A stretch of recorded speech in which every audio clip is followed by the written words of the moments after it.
Olá, está começando mais uma edição do Boletim da TV UEM. Hoje estamos recebendo aqui no nosso estúdio o professor do Departamento de Economia, professor Neio Pérez Gualda, que vai falar sobre arranjos produtivos locais, as APL. Tudo bom, professor? Tudo bem, Fernanda. Tudo bem. Professor, o que seriam esses arranjos produtivos locais? Arranjo produtivo local é a aglomeração de empresas que atuam no mesmo setor e se localizam uma próxima a outras e conseguem obter vantagem desta proximidade. Um exemplo. Um exemplo mais conhecido, embora em Maringá existam dois, é o APL de confecções de Cianorte. Certo. Então, a cidade de Cianorte hoje ela é conhecida nacionalmente. Antigamente falava por um polo de confecção. Na verdade, hoje ela é um arranjo produtivo local de confecções. Então, um grande número de empresas do mesmo setor atuando umas próximas a outras e obtendo aquilo que a gente chama economias de aglomeração. Quais são as vantagens? Tá. A vantagem, ao a gente definir, explicar o que é economias de aglomeração, sim, a vantagem é justamente essa, obter economias de aglomeração. O que são economias de aglomeração? O fato de eu estar próximo uma das outras, eu consigo atrair, por exemplo, centro de formação de mão de obra. Certo. Então, vai o Senai e vão, apenas como exemplo, ou outras instituições formar mão de obra. Formar costureira ali no caso, design, estilista, modelista e tudo mais. Então eu já tenho uma mão de obra qualificada disponível. Sim. As empresas fornecedoras de insumos, elas também sabem que ali tem um grande centro consumidor daqueles insumos. Elas se localizam ali. Sim. E assim por diante. Ao passo que se eu fosse montar uma empresa isolado, numa região distante, se eu precisasse de um profissional, eu teria que formar. Se eu precisasse de uma assistência técnica, eu teria que vir de um grande centro. Tudo ficaria mais caro, né? Tudo mais caro. Então, eu consigo produzir a um menor custo, estando localizado dentro do APL. Então, hoje é mais barato produzir, por exemplo, uma confecção em Cianorte do que, por exemplo, em Guaíra, ali no extremo oeste. Então, eles ganham benefício, seria a competitividade do preço, né? Isso, qualidade. Vai uma série de fatores, né? Ao eles estarem próximo um do outro, eles têm que estabelecer relações de cooperação. Certo. Aí, cooperando, eles podem ter acesso a investimentos que seriam muito elevados para uma única pessoa. Tá? Por exemplo, trazer um estilista do exterior para dar uma palestra, para apresentar as tendências, né, da moda nos próximos anos. Sim. Uma empresa sozinha não conseguiria trazer isso. Aí ela se reúne, 10, 12 empresas, e traz esse profissional. E todas se beneficiam. Pode haver também máquinas, né, ou software caríssimos, que uma pequena empresa, outra característica do APL, são pequenas empresas. Não tem só de empresas grandes, não, são de pequenas empresas. Certo. Eventualmente, elas podem crescer. Juntas, o Cianorte é o caso de uma que se tornou gigante. Sim. Mas sobrevive um monte de pequenas empresas. A característica do APL é a existência de pequenas empresas. Certo. E elas cooperando entre elas, elas obtêm grandes vantagens, que a gente chama de vantagens de aglomeração. Por exemplo, eu produzo X número de peça e o meu mercado consumidor é São Paulo, mas eu não consigo produzir uma carga fechada de um caminhão. O meu vizinho produz também outra quantidade. Então, ele também tem um mercado, por exemplo, em São Paulo, mas se eu for mandar minha produção num caminhão, ele for mandar dele num outro caminhão, o frete inviabilizaria nós dois.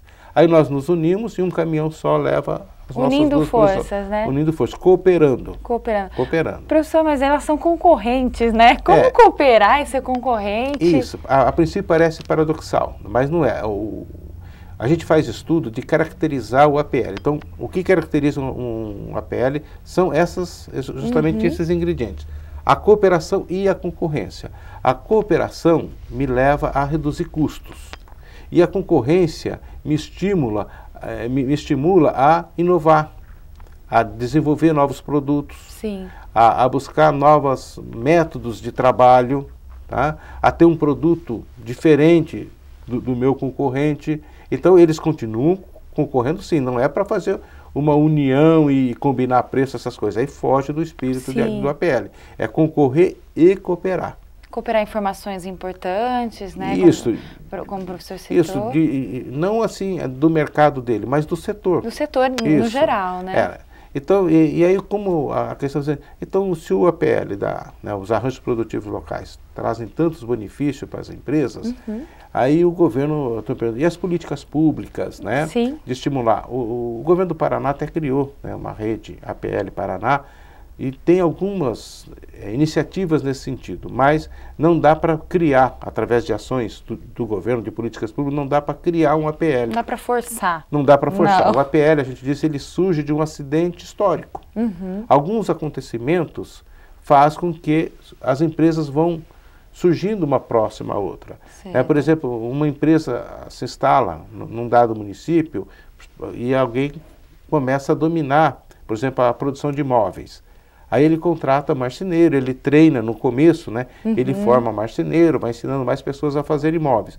Com o tempo, essas pessoas saem... Querem crescer também, exatamente, ter suas empresas, e vão né? montar sua própria empresa, e vão treinar. E quando vê, como elas já são ali daquela cidade, elas não vão montar a empresa fora da cidade. Sim. Ela tem vínculos, tem raízes com a cidade. Então, de repente, a cidade tem várias empresas do mesmo ramo. Então, assim começa um APL. Certo. Né? A dificuldade, nós temos pesquisado, né? Aqui, por exemplo, Maringá há o APL de confecções, né? Tão importante quanto o de Cianorte, né? Embora o de Cianorte, em termos de mídia, é mais conhecido, vamos dizer. Veio primeiro, a gente pode pensar, isso, né? Exatamente. E em Maringá nós temos também o APL de software. Sim. Então foram 2 APLs que nós estudamos, através de pesquisa, até financiada com recursos do Estado do Paraná. E o que nós encontramos? Porque a questão da cooperação ela é essencial. Eu vou conseguir extrair todas as vantagens que uma aglomeração de empresas propicia se eu cooperar. Né? Certo. Mas há um pré-requisito para a cooperação, que é a confiança. Eu só coopero se eu confio. Sim. E aí nós temos, a pesquisa mostrou uma certa dificuldade. Porque às vezes pode achar que aquela empresa vai tirar vantagem. Exatamente. Né? Então, ainda não se estabeleceu um ambiente de confiança nesses 2 APLs que nós estudamos. Então, como não há ainda um ambiente de confiança, não há, as iniciativas de cooperação são muito tímidas, são muito restritas. Sim. Então, nós entendemos, porque na pesquisa a gente tenta identificar, né? Quais foram as iniciativas de cooperação efetiva. Então, nós encontramos muito pouco nesses 2 APLs de Maringá. Em Cianorte, não fui eu que estudei, mas o outro colega estudou, nós também pesquisamos, né, o estudo dele. Então você tem um número maior de cooperação, de iniciativas de cooperação entre as empresas. Até que eles conseguiram até se organizar, que a gente fala assim, estrutura de governança, são as relações, né, mas muitas vezes não precisa ser formalizada. Né? Na verdade, você estabelece regras de conduta, que é a própria cooperação, mas não necessariamente formalizando. Lá até eles conseguiram formalizar. Há uma instituição, que cuida de toda a governança do evento, do marketing, isso, né? Isso em Cianorte você tem um estágio mais evoluído já, por ser mais antigo. Maringá pode caminhar, né? Não, está caminhando. Maringá, nesse sentido, tem o sindicato, né, o Sindivest, que faz um trabalho excelente, né? Excelente, em busca do fortalecimento do APL de Maringá. Certo. Então o professor é a favor das APLs? Sim, bastante a favor. Os governos já perceberam, né? Porque a questão antigamente se falava o município, qual é a vocação do município? Né? Está um pouco ligado a isso, qual a vocação do município? Sim. Ou vamos vocacionar esse município? Sim. Embora eu não possa criar uma APL, mas eu posso criar instrumentos de propiciar condições de estar vocacionando o município e fortalecer algumas coisas que já estão incipientes, né, nesse município. Então, é uma boa estratégia de desenvolvimento regional, de desenvolvimento local, a constituição de arranjos produtivos locais. Tá certo, professor. Muito interessante esse assunto também. E saber que a união dessas empresas acabam, né, por sustentar todas, né, fazer com que todas estejam presentes no mercado de trabalho, né? E é uma alternativa para os pequenos municípios. Sim. Né? Aqui no Paraná nós temos vários exemplos de municípios muito pequenos. Vou só citar alguns exemplos. Terra Roxa, surgiu a Moda Bebê, uma APL. Então, um grande número de pequenas empresas, ex-donas de casa, né?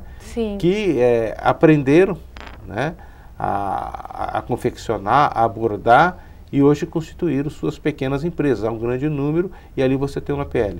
Em Apucarana, nós temos a APL dos bonés. É isso que eu ia falar, a cidade dos bonés. Cidade dos bonés. Então vão sendo Cada um vai conhecidos. surgindo as suas características, né? Então nós temos vários exemplos no Paraná, são mais de 30 APLs no Paraná, a maioria deles em cidades pequenas. Né? E com uma boa alternativa de desenvolvimento local. Tá certo, professor. Muito obrigada pela sua entrevista. Eu que agradeço a oportunidade. Certo, obrigada. Nós conversamos agora com o professor do Departamento de Economia da Universidade, o professor Neio Pérez Gualda, que acabou de falar sobre arranjos produtivos locais.